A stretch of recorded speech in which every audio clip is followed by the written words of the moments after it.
Hey, what's going on, guys? My name's Cody, the real greenhouse guru. I'm sitting here with my boy smoking on Dro TV and super humble and stoked to be a part of this and to be able to share my story and testimony and just shed some insight on what I'm doing. I'm so thankful for my guy here for interviewing me and asking all the right questions and just being really personable. If you haven't already gone and watched any of these podcasts or videos, I highly suggest you to do so. And man, it's kicking in for sure. Let's go.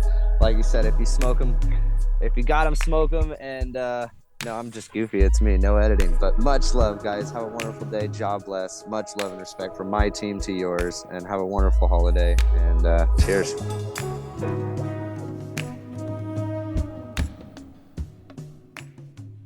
Welcome back to My First Time, the show where our guests get to tell their story of the first time they got high on marijuana. I'm your host, Mike Freeman, and today I'd like to welcome our guest, Cody, the real greenhouse guru. What's happening, my friend? Hey, how's it going, man? Thanks for having me. Super stoked. Yeah, I'm excited as well. You definitely got a lot of cool stuff going on. You can find more of Cody on Instagram, Facebook, YouTube at the Real Greenhouse Guru. So my man, tell everybody where you're located and a little bit about what it is you do in the cannabis world.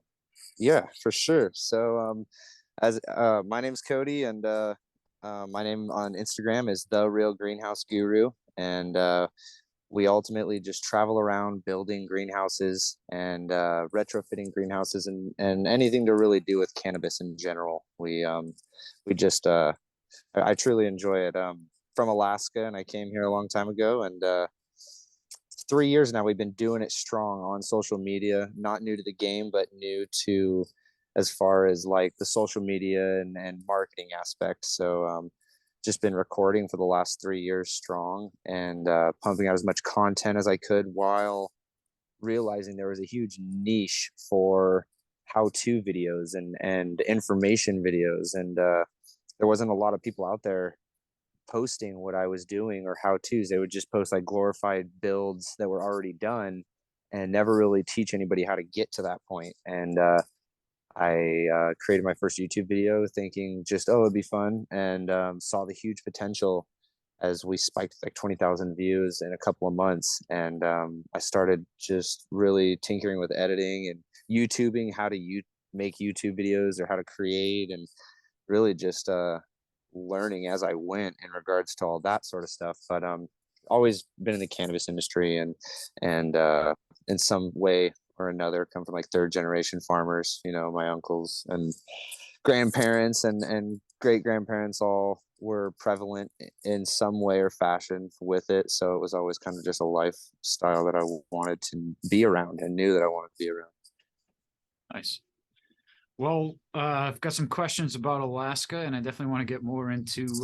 I've got my own food forest now, so I'm interested in learning, I guess, maybe some tips and tactics. But the show is My First Time, Cody, so we want to hear about the story of the first time you got high. Dude, I remember watching your episodes this last year and thinking back, and it took me a long time to really think when was my first time smoking. And not because I couldn't remember, but because I had started at such a young age. And I wouldn't condone any child ever, you know, smoking cannabis or consuming it or anything like that. But I was around it my whole entire life, and that's all I ever knew. And again, I think I started smoking at like the age of 6 or 7, my guy. I was in like first grade, second grade, and it was always prevalent, you know, the grow rooms, the smell, the culture. And I besides that, I was just a really ADH kind of D kid. I was off the walls. I was on all the prescriptions, the Ritalin, Depakote, Paxil.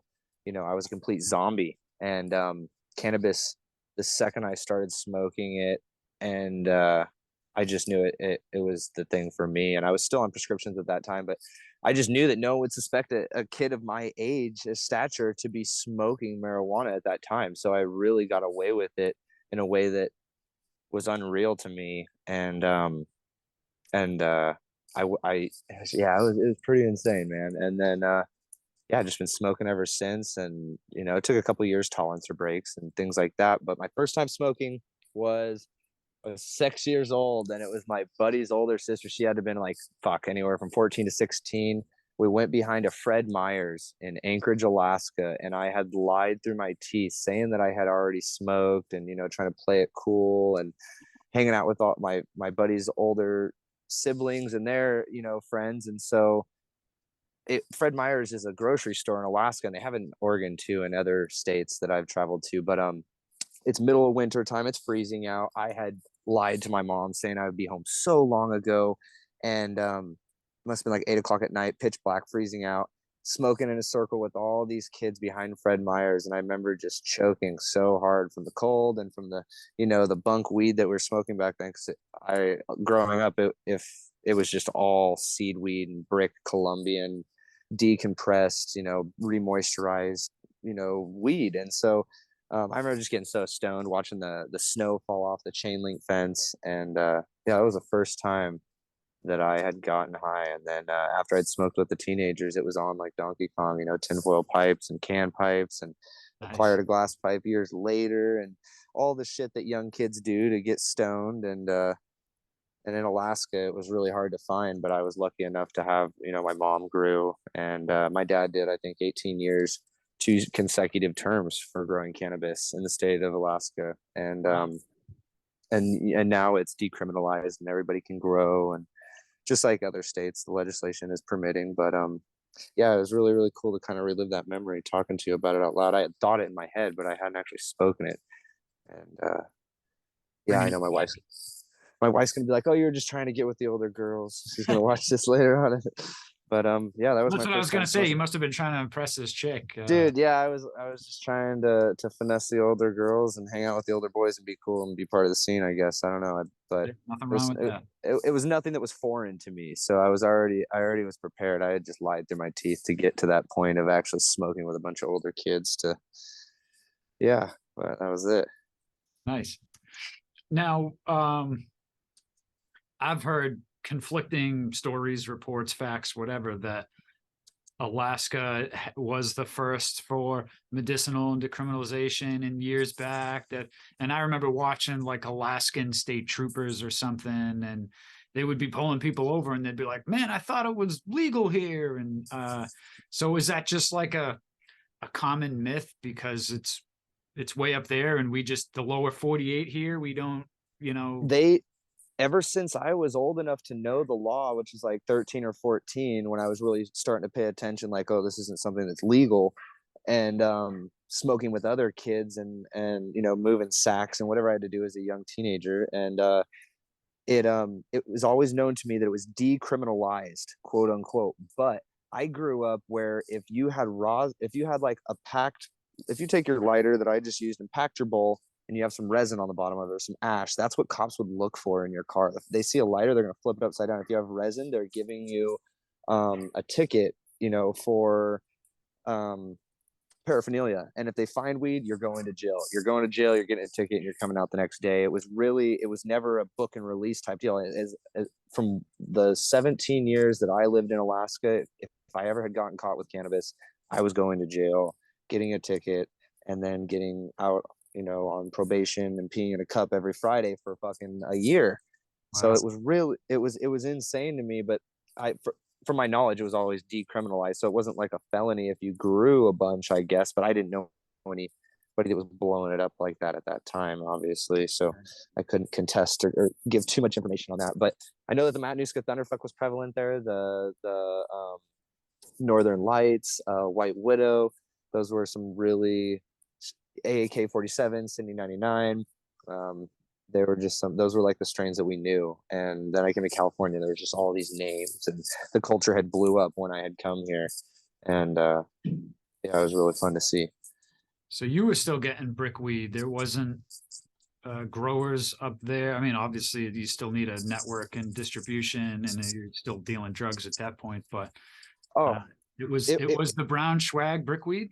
oh bro, I remember I lost my brickweed dealer when I was like 15, 16, because I went back to her house because we had picked so much seed and stems out of this chunk that we had gotten. Me and my friends would go in, get $300, whether it be raking leaves, shoveling snow, get all our money together. I'd go to this lady out in the valley. she'd give me a big old brick. We'd unsaran wrap it. We'd humidify it, and it would grow. And we'd pick all the seeds and stems out, and then divvy it. Well, one time we had bought like a 3 or 4 ounce, maybe it was like even like 8 ounce brick, and we had picked so many seeds and stems out of it that I had gone back like it was Walmart, and that was my first interaction with like, you can't go to a drug dealer and return or ask for. And she shut the door and blacklighted me and ghosted me. But I did know people who grew. It was just really expensive. So in Alaska, $40 before I had left, it was 1.5 grams was an eighth. Mind you, an eighth is 3.5 grams. So you go, and if you have a good connect like I did, it's sad to say, but the hustle and bustle, I was breaking it down. So I would buy eights for $40, take an eighth, split it into two, go sell those two, buy four, work my way up to quarters and 3-finger lids, and hustle and break it down like any other guy would do with any other, product. And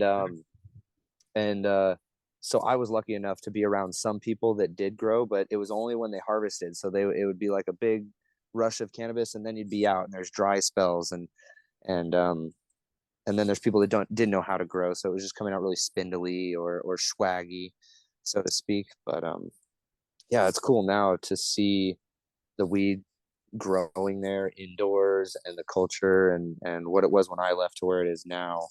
And the prices, is tremendously different. Like when I came here, I think it was like 3,000-4,000 pounds or $4,000 per pound. And now in Alaska, because everybody has their grower's card, it's so prevalent, it's become a commodity that it's like $1,600 to $1,200 per pound, which is like almost the same market as California, in my opinion. But markets are crazy. It's all who you know and where you're at, capitalism, all that good stuff. Sure. Yeah. What you smoking on now, Cody? Sadly, I'm smoking on a pre-roll. It's just something I stole out of my wife's drawer. She was a bud tender for years, so she would get all these promos. I don't know if it's Alien Labs or I threw the doobie jar that I just had down. I'm connected to the thing. I don't have my AirPods, but it's good. It's infused, and then I got another one that's loaded with diamonds and rolled in keef. I've never purchased pre-rolls just because they all taste really green and nasty to me. It was just something that was really convenient to smoke, and it still gives you a head change. But I like to smoke out of the bong. I'm a big snapper kind of guy. Get really good indoor and just snap fresh, clean hits. And anybody who's watching this is gonna laugh so hard because my bongs are so dirty, and I call them the flavor savers. And I just said I like to take clean hits, but they're gonna be like, "Oh, dude, that's so not true. We've seen your bong." But yeah, I'm a big bong guy. I don't really carry a pipe or anything. I smoke blunts. Nicotine, it's a big addiction of mine. Hey, we all have them. Oh, dude, it's the worst vice in the world, in my opinion. But everything in moderation, no judgment. Yeah. I was a huge blunt smoker, and I'm luckily on joints now. So It's hard to quit for me. It's hard. The nicotine, but Swishers all day. Swishers. Everybody has their own wrap and this and that, but I was Swishers, going through boxes of them. Nice, awesome. Hey everybody, I want to quickly mention Food Forest Abundance. Food Forest Abundance is a great way to create your own self-sustaining food forest and naturally occurring ecosystem that's commonly found in nature, but designed specifically for you. Through multiple layers of trees, shrubs, herbs, vines, rhizomes, mushrooms, and perennial vegetables, you can become your own supply chain without the typical maintenance required of a garden. From small spaces to large areas, both urban and suburban, Food Forest Abundance wants us to get back to our roots in nature by engaging with our food production in a meaningful way. For more information, click on the link in the description below and start your journey today. Okay, let's get back to today's episode. So what got you to start the Real Greenhouse Guru page? And I know you said your family was, doing this forever. And what made you want to take it to that next level where you were traveling around doing this? What an awesome question, dude. You're so good at what you do. I have to say that really quick because I didn't know how these questions were going to go or what it was going to be like, but this is a super user friendly for anybody who's ever considering coming on this podcast in the future. Thank you. But man, I'm going to try to make it short and sweet, but still informative. I was working for a company that I won't name because I'm not salty. But I was doing multi-million-dollar quarters selling greenhouses behind a phone and a desk. And anybody who's followed me long enough will know and whatnot. But this company is no longer in business. And saying goodbye to my guys, sorry. And so with that being said, I was doing multi-million-dollar quarters. I'm very illiterate. I can't read, write, or spell very well. And I'm not prideful in it. I just accepted it. I've tried going back to college and whatnot. Dyslexia, everyone learns different. That's why I wanted to create the videos partially. But secondly, how I started it was I got ripped off. So my mother committed suicide in 2018, and it was in October, and it was really rough. And anybody who's out there, just it was the shittiest thing, and nothing that anybody could prepare themselves for. And my mom raised me as my dad was in a different household, and I love him to death, and we have a really good relationship, thank God. But so she commits suicide. I leave this company for a month. She was living in Washington. I said, hey, I'm going to take off. And I was the sole breadwinner, the main sales rep. There's nobody else holding the company afloat because they were cutting cost on material, and it became morally wrong. And so I knew I'd already wanted to leave. And I had gone down to Washington. I had taken care of my mother. I had saw some family members that I hadn't seen. I left Alaska when I was 17 years old, deep, emancipated. And so get to see all my family, take care of my mom, bring her back. I purchased her travel trailer that she committed suicide in, which is really weird for some people to think about, but it was the only thing I had of hers. And I purchased it from her boyfriend, which is the father of my brother, which I thought was really absurd that he sold it to me instead of just giving it, but each to their own, whatever. And I bought it with all my money, paid a bunch of money to rent a huge U-Haul, brought the trailer back home. While all this is happening, I had leased a I had leased 480 acres from the owner of this company for like $10,000 down at the beginning of the year and 10,000 at the end. Mind you, I'm making like 50, $60,000 every 3 months quarterly on commission after 52% sales tax. I was making really good money. Should have been my top dog year. Well, I took all that cash and I invested it into infrastructure. I purchased miles of tanks. My property that I had leased had dropped 1,500 feet in elevation from the beginning to the end. So I had a spring at the top. I had 1,000 full term plants at the bottom. I was running greenhouses. I come back from cremating my mother. I stayed a week longer. There was lack of communication between me and the owner, but we were really good friends, I had felt like, and he ripped me off. He went up to the hill that I had leased off of him, and he had stole all 1,000 of my plants that were all 4 to 6 feet tall, minimum 1 pound per plant, might I add. So 1,000 pounds minimum, but averaging two to 3 pounds per plant. So at $800 to $1,000, it could have been my whole game changer. My family would have been but who knows? Everything happens for a reason. So I did that. I came back with my mom's trailer. I had worked for the company for 3 more weeks. Come to find out, he had taken it all because he told me he'd cut it down and process it for me, and everything was me copacetic. And I offered to give him like 25%, even half, whatever. And so on top of him already getting paid multiple times, I one night woke up on a full moon. A month or two passed, and I said to my wife, I said, "Oh, this guy is going to steal all my weed. I know it, and he's not paying me my commission, and I just feel it in my heart." And I've never broken into anybody's property or stolen from anybody for that matter. And I went to the property where he said the cannabis was stored at, and I put a 4x4 in between my Jeep that I owned at the time and the facility door and popped it, and everything was gone. Nothing but just stems and shake on the ground. And it was a huge facility, and it was just bare, but you could tell they had processed it and gotten it out of there. And if I didn't have a daughter at this time, I don't think I would be here right now. I think I'd be in like a state penitentiary or something, because my child is like, it changed. She changed me for the best, and I love her to death for it. And so with that being said, I didn't go back to the greenhouse company, and I had some clients because I was building greenhouses on the weekends, like weekend warrior shit. I'd go out and build like a 24 by 100 in 2, 3 days with one guy and run. And there was no videoing. There was no step-by-step process. It was me and one other skilled friend would go out, and we would just build money-making machines for pennies on the dollar. And I was whoring myself out. And so I knew that I had clients out there, and I called a couple people in Southern Oregon that I had just sold some greenhouses to.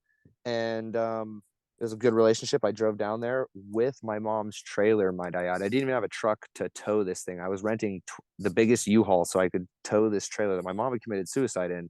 She hung herself and laid an incontinent pad down so that she didn't ruin the trailer. And it was fucking epic, dude. It was the worst. And I took that trailer and I fucking stayed in it, and I made $30,000 in like 2 or 3 months for me and my partner Jesse slash cousin, my wife's cousin, and he came with me since day one. And I didn't call myself anything. At first, I think I wanted to call myself the Light Dep Erectors, and my slogan was "We'll build your dep, or we'll erect your dep faster than Viagra." And I felt that wouldn't be taken very serious, so a little bit more reforming and this and that. I'm in Southern Oregon, working with a really, really awesome company called Light Depth Solutions. And I love Gabe down there, and Ryan. They're the owners. And they saw how much information I knew, and I saw how much they needed to improve. And now these guys are crushing it. They're shipping kits all over the United States. They are prevalent. They are a force to be reckoned with. And I love these guys. And so I was working with Light Depth Solutions for about a year. I stayed down in Southern Oregon and I buried my head into work. And my family, mind you, being 2.5 hours away here in Redding. And I just couldn't really do anything but work. And I think my lady really recognized that, knew it. And I made a bunch of money, and I started my YouTube videos with Light Depth Solutions greenhouses. And I made my first how-to video, and it took off, and I saw potential, and we crushed it out in Southern Oregon and built greenhouses all over the Applegate, Roosh, Valley, and Grants Pass and Selma, and just everywhere in between. And after there was a huge fire that had happened in Southern Oregon, and I had it was harvest time here in Northern California, and I had a patch, and so I had to come back. So we pulled our trailer and stuff back here, and like 2 days later, I shit you not, this huge fire happens in Phoenix, Oregon.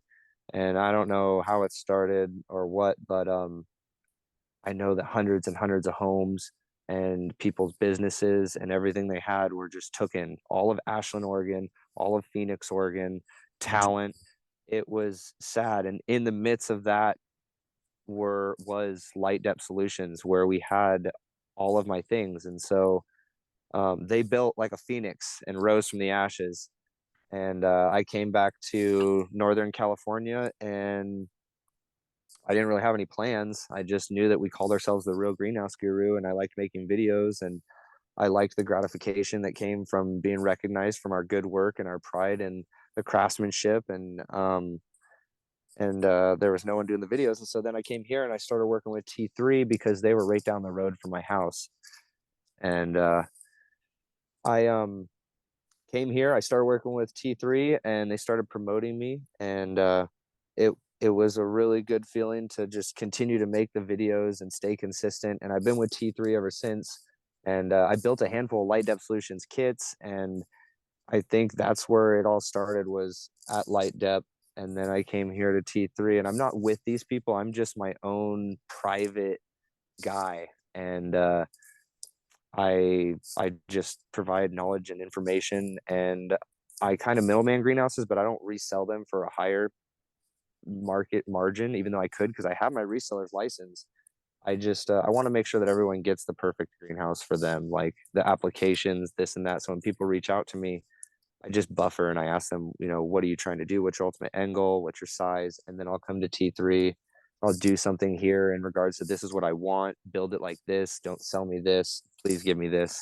And kind of just facilitate the middlemanning of making sure you get everything you need, because I'm a consumer like all of the people that touch base with me. I used greenhouses. They changed my life. I was able to provide for my family and harness the power of the sun to work multiple times in one season. Instead of just growing one plant in one spot or 6 plants, I eliminated that, built a greenhouse, and I pulled 30 pounds every 3 months, 3 times a year, without having to use any lights or any heaters.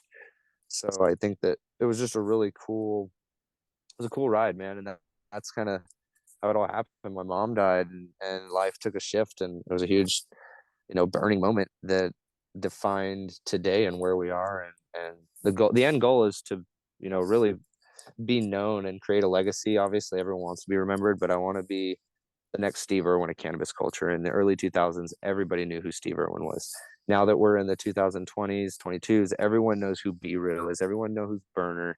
Everyone knows the Jungle Boys. Everyone knows Sticker Farmer. These are huge names in the industry, whether you like them or not. Doja, Glass House, cultivators, brand makers, hype men, anything and everything. I just want to set my real estate and my legacy and let it be known and be able to provide for my family at the same time while doing that, impacting other people's lives in a positive way and providing all of the content for free, not monetizing it and going towards paid badges or going towards there's a platform that everybody told me to get that pretty much people can pay for your services, and it's I just wasn't into it. I just wanted to give the information so anybody who couldn't hire me or couldn't afford to have me come out to their house or their state or their country could then take that information and run with it and do the same thing I am, whether it's building or growing for yourself or living off the natural resources of land or creating a sustainable, dry place to just use. And I like it. I get to smoke weed and I'm a carpenter. I like to build. So really goes hand in hand. And I think that with what we're doing, I just want to keep going and get my own YouTube or get our ultimate goal is to be on Netflix, Hulu, A&E docuseries, Nice. and shed insight on the cannabis industry for what it truly is, what goes wrong, what goes right, how cool it is, how not cool it is, how it's taxed and regulated. And I wouldn't necessarily be able to do it all on my own. There's other people that can speak this literature way more prophetically and right than I could. But I definitely know a handful of cool weed nerds and people in the industry that I would love to collaborate and eventually one day have my own piloted docu-series and pitch it to someone. But everything in good time, just keep spreading the good vibes, stay positive, keep the smile, and keep teaching people as much as I can, whether it be through greenhouses or my own little thoughts and perceivement on life. And yeah, I get personal on the Instagram. A lot of people say, oh, we don't want to see that or this or that. And I don't necessarily block them. I just, I restrict them so they can't comment or anything. But a lot of haters out there. No one cares unless you're like watching greenhouses. But then that's what I thought in the beginning. But now I have a huge community and I feel like I have 1,000 really strong followers that fuck with me on a daily basis and support me. And I do the same back. And it's really, really cool to just impact so many people's lives. And, from here to the UK to Spain and all over Europe. And yeah, it's a dream come true already. I've already accomplished everything I wanted to, but we're always going to have that higher goal and strive for more. You can't get stagnant. So Sure. Yeah. No, well, that's an incredible story of your journey. I'm very sorry to hear about your mom. thank you, man. Thank you. Sounds like you turned a negative to a positive. So, Cody, we've got just a couple minutes left here. Let everybody know the best place that they can find more of you. Best place is going to be Instagram at The Real Greenhouse Guru. YouTube is pretty stagnant and I do apologize, but Instagram is my main platform. I eat, breathe, and sleep on there. If we're working, you're going to see every step of the way through it. And I'm on there interacting with people every day and responding to testimonials or answering how-to questions and what to do or not to do. So yeah, shoot me a shout or ask me a question, or if you're interested in getting a greenhouse, don't ever hesitate to reach out. I'm always responding and in a timely manner too. I like my community of cannabis followers. It's a really cool thing. Awesome. It all came from a common love of the plant. That's what it's all about, whether it's big grows or backyard bloomers. No job is too big or too small. Yeah. It's a great community. I'm glad we're all a part of it. And dude, likewise. Yeah. Awesome. Beautiful, man. Awesome. Well, appreciate you, Cody, for coming on the show today. If you're watching this on YouTube, you got to make sure you go down there and smash the like button for Cody, the Real Greenhouse Guru, and make sure you leave a comment as well. Let us know what you think about his story, and make sure you subscribe to Drew TV as well so that you don't miss amazing guests like Cody here. So that's it for today. We appreciate everybody tuning in. And as always, smoke them if you got them. Hey. tea. Cheers, man. Thank you so much. What's up, Dro TV family? You can now stream the audio version of all these episodes on your favorite podcast player. And if you like more episodes like this, check out this playlist we put together over here for you. And if you haven't already, subscribe to us on YouTube. You don't want to miss more great content from Dro TV. Thank you for tuning in, and as always, smoke them if you got them.